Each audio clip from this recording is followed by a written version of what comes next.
Praise the Lord. கர்த்தருடைய பரிசுத்த நாமம் மகிமைப்படுவதாக. அப்போஸ்தலர் நடபடிகள் 1:5 ஆகையால் நீங்கள் எருசலேமை விட்டு போகாமல் என்னிடத்தில் கேள்விப்பட்ட பிதாவின் வாக்குத்தத்தம் நிறைவேற காத்திருங்கள் என்று கட்டளையிட்டார். எனக்கு பிரியமானவர்களே, இயேசப்பா இந்த பூமியிலிருந்து பரலோகம் எடுத்துக்கொள்ளப்படுவதற்கு முன்பதாக பேசின சில வார்த்தைகளை குறித்து நம்ம பார்க்கிறோம்.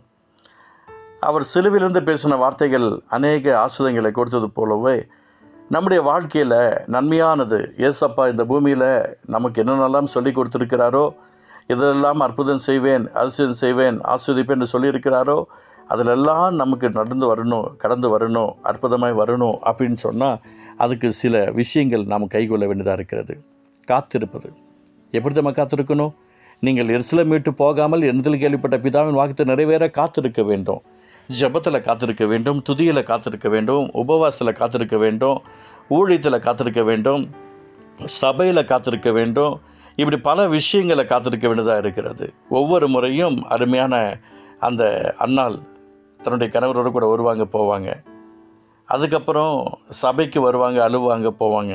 அதுக்கப்புறம் அந்த இடத்துல ஆண்டவரே என்று முறையிடுவாங்க.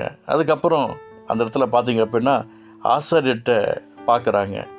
ஆசாரியர்கிட்ட தான் அந்த இடத்துல வார்த்தையை கற்றுக் கொடுக்குறார். உடனே அவங்களுக்கு ஒரு உற்பவ காலத்தில் உனக்கு ஒரு அற்புதம் நடக்கும்னு சொல்லி அனுப்பி வைக்கிறார். எப்போ ஆசாரியரை ஒருத்தர் பார்க்கிறார்களோ, ஆசாரியருடைய நாவிலிருந்து அந்த வார்த்தை வருகிறதோ, அதுவே இறுதி. இயேசுவின் நாமத்தில் நிறைய பேர் லைஃப்பில் நான் பார்த்துருக்கிறேன். எனக்கு பிரியமானவர்களே, ஒரு சகோதரி தன்னுடைய திருமணத்திற்காக ஒருத்தவங்க என்னை பார்க்க வந்திருந்தாங்க. அவங்க வரும்போதே கர்த்தர் பேசிட்டார். அவங்களுக்கு அற்புதம் நடக்கும், சீக்கிரம் மேரேஜ் முடியும், போ என்று சொல் அப்படின்றார். அவங்க பார்ப்பதற்கு அவ்வளோ அழகு கிடையாது. அவங்க உடம்பெல்லாம் முகமெல்லாம் பிம்பிள்ஸ் நிறையா இருக்கும். ஒரு முஸ்லீம் சகோதரி, பயங்கரமான அவங்க முகத்துலலாம் அவ்வளோ பிம்பிள்ஸ் இருக்குது, பார்க்கவே இதாக இருக்கும். அப்போ அவங்க சொன்னாங்க, அந்த அந்த அந்த படத்தை போட்டே பேசுகிறாங்க, என்னை பார்த்தா தெரியுது அவங்களுக்குன்னாங்க. அப்படி இல்லைம்மா, என்னை பார்த்தா உங்களுக்கு தெரியுமா, நான் ஏசப்பா பிள்ளை, நான் சொல்கிறேன், நீங்கள் உள்ள நுழையத்துக்கு முன்னாடி கர்த்தர்கிட்ட பேசினார், இந்த பிள்ளைக்கு மேரேஜ் முடியும்னு சொன்னார், அதனால தான் நான் சொல்கிறேன் அப்படின்னேன். ரொம்ப சந்தோஷம் ஃபாதர் அப்படின்னாங்க. அவங்க பாஸ்டர்னு சொல்ல தெரியாது, பிரதர்னு சொல்ல தெரியாது, ஃபாதர்னு தான் சொன்னாங்க. சரின்னு சொல்லி விட்டுட்டேன், சொல்லிட்டு போட்டோம். வந்தாங்க. அவங்க எப்போயுமே சர்ச்சைக்கு வந்து ஜெபிக்கிறவங்களாக இருந்தாங்க, போனாங்க. இப்படியாப்பட்ட ஒரு நபருக்கு தான் வாழ்க்கை கொடுக்க வேண்டும் என்று ஒரு நபர் காத்துட்டு இருந்திருக்காங்க. அவர் வெளிநாட்டில் வேலை செஞ்சுருக்கிறாரு. இது மாதிரி ஒரு பிள்ளை இருக்குதுன்னு சொன்ன உடனே நேராக வந்து பார்த்தாங்க, கல்யாணம் பண்ணிட்டாங்க, நல்லா இருக்கிறாங்க, பிள்ளையும் பெற்றுத்துறாங்க, சந்தோஷமாக இருக்கிறாங்க. அது இன்றைக்கி சர்ச்சில் இருக்குங்க எத்தனை பேர் இன்றைக்கி அவங்க படிப்பு இப்படி இருக்குது, அவங்க அறிவு இப்படி இருக்குது, அழகு இப்படி இருக்குது, வீடு இல்லை, வாசல் இல்லை.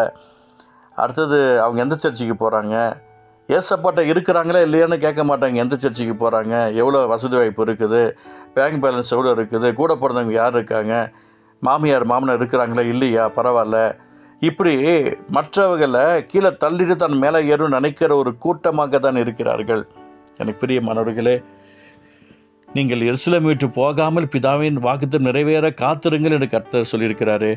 நாம் எந்தெந்த விஷயத்தெல்லாம் ஆண்டவருடைய அன்பில் காத்திருக்கிறோமோ, இந்த அண்ணாலே போல, இந்த சகோதரியை போல நாமும் காத்திருப்போம்.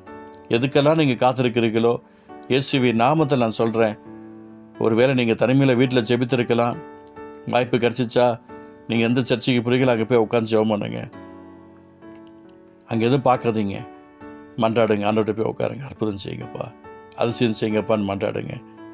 நாள் வரும், நேரம் வரும், திடீர் என்று ஒரு அற்புதமான ஆசீர்வாதத்தை கர்த்தர் உங்களுக்கு கொடுப்பார்.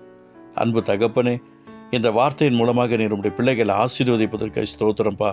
கிருபை தாங்கட்டும், நன்மை செய்யும், ஆசீர்வதி பெரிய செய்யும். இயேசு நல்ல பிதாவே, ஆமென், ஆமென்.